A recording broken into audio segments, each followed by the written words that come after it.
Hello and welcome to the first of two lectures on the market revolution. This one's going to sort of focus on what it was and what led up to the market revolution. You're looking there at a picture of the Erie Canal, which is central to the market revolution.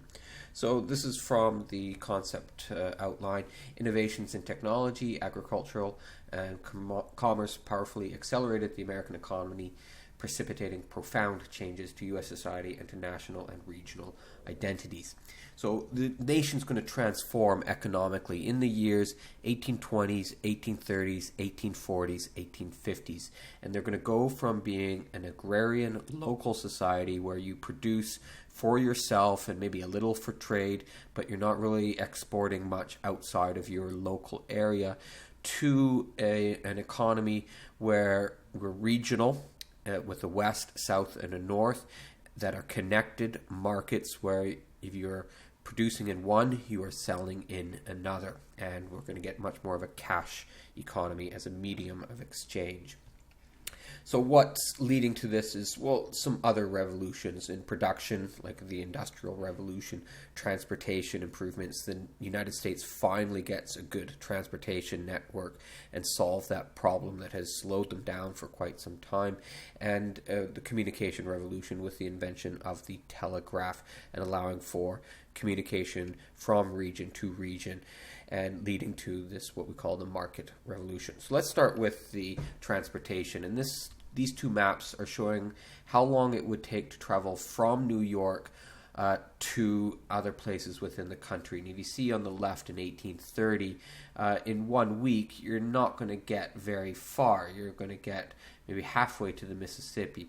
Whereas by the 1850s, after 1 week, you can get to the Mississippi quite easily. And you can see in 1, 2, 3 days, you can get quite far.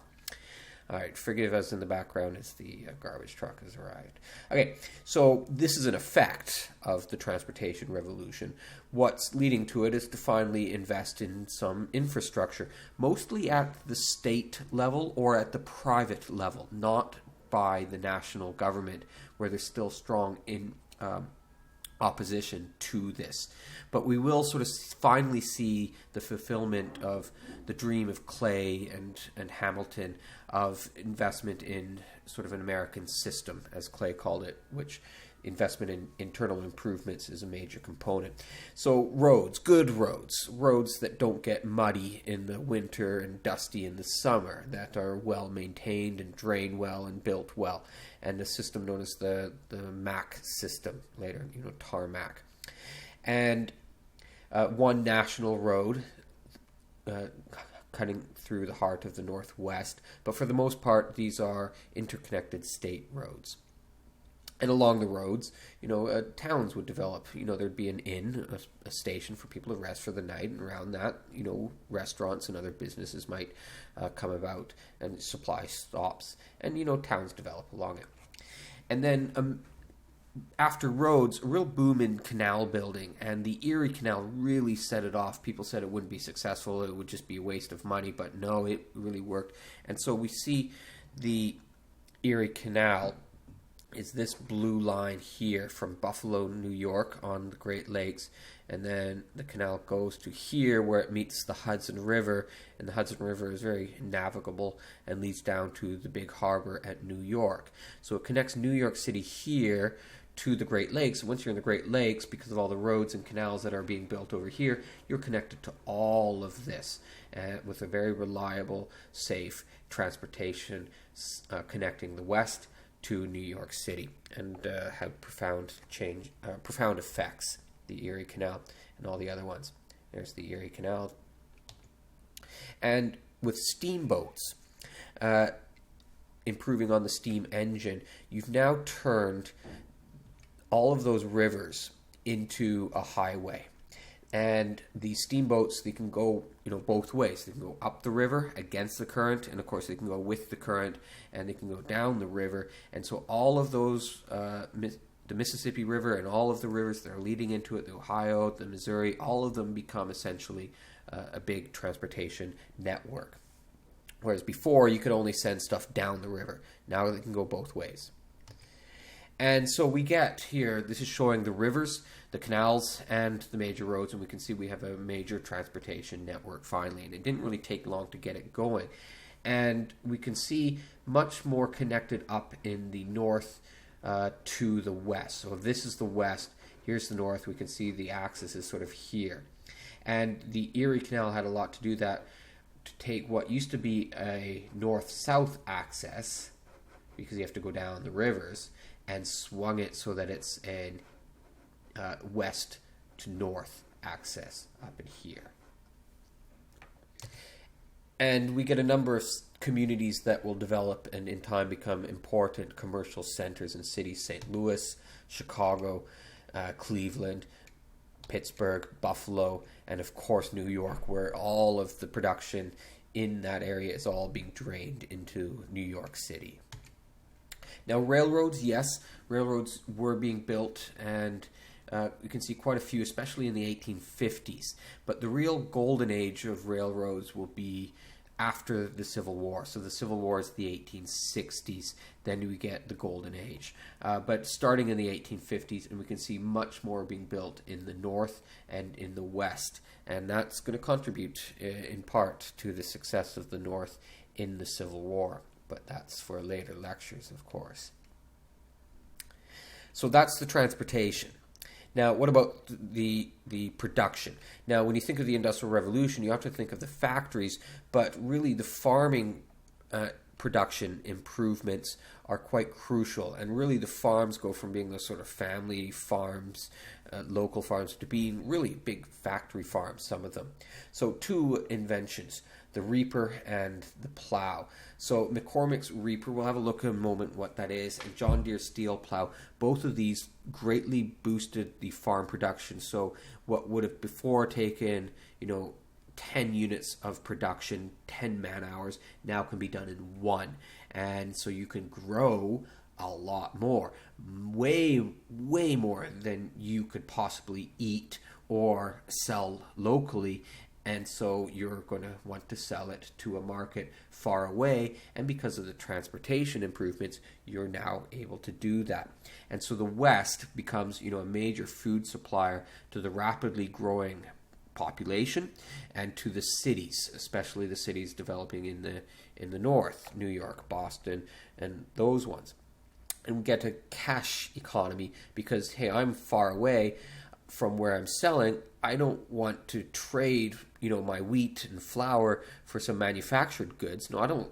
Doesn't work like that. I'm going to trade it for cash and then use that cash to purchase the things that I need. So cash, bank notes become much more important, and the linking of west to north, which you sort of mentioned.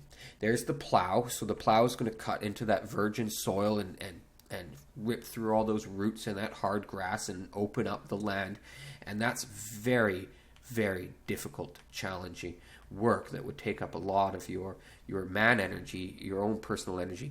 Now can be done by a horse and be done much more effectively. So what that really is a big knife that's going to cut through the earth. And then the reaper, which cuts down your wheat. And you just have to take your horses and go next to it, and it'll just cut it all up. And there's maybe a better look at what it looked like. And then with industrial production, of course, the machinery of the textile industry leading to the Industrial Revolution, but also other things like interchangeable parts, which allows much more standardization of parts, and so it's much easier to repair and to produce much more quickly. That was done by Eli Whitney, same guy who invented the cotton gin. Was instrumental in interchangeable parts. And the sewing machine, the Singer sewing machine, and then this one by a guy called Elias Howe, and allowing much better production of clothing. So we got our old artisan shop, but increasingly these, where the pace is slow, it's more relaxed, is going to be replaced by unskilled workers working on a massive scale. So these guys know what they're doing. They've got skills that they've, honed over the years. These ones, you can get a new girl in, and after a few hours, she knows what she's doing. See, they're making big dresses. And here, this is McCormick's shop where he's building his reapers in that sort of noisy environment, that factory environment. Or here in a textile mill spinning, probably up near Boston. Now, what's also helping to contribute to this is an environment where businesses are free to operate. And first off, the U.S. corporate model, the business model, where limited liability laws. So if I invest in a corporation, say I invest $1,000, and then that corporation goes bankrupt and has lots of debts, I'm not responsible for them. I've lost my $1,000, but that's it. I'm limited in how liable, how responsible I am for the debts of that failed corporation. So I'm much more willing to invest, knowing that I'm not going to wind up, losing lots more than I invested in.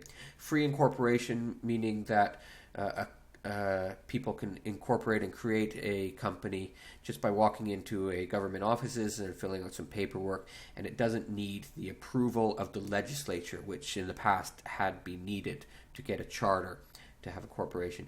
And then there's lots of advantages, of course, to the corporation. They can pool capital, they can merge, which is very crucial to the transportation. A lot of the railroads started out as private, sort of a local railroad, but then they might merge with another local railroad to create a larger railroad network. And in this way, they're able to get a lot of the infrastructure built. It wouldn't have been done otherwise. And you can also plan for the long term with a corporation. So let's say with the Erie Canal, which was a public corporation being done, with the state of New York backing much of it, but they're investing a lot of money up front, knowing that the profits are going to come much later down the road. But we can plan for that long term. We can go into debt in the beginning and spend all of our capital, not making any money. But then once we've got it going, then we can reap the benefits. And then through government protections, the sanctity of the contract, and this was established through precedent through Supreme Court cases under John Marshall, and where contracts must be honored.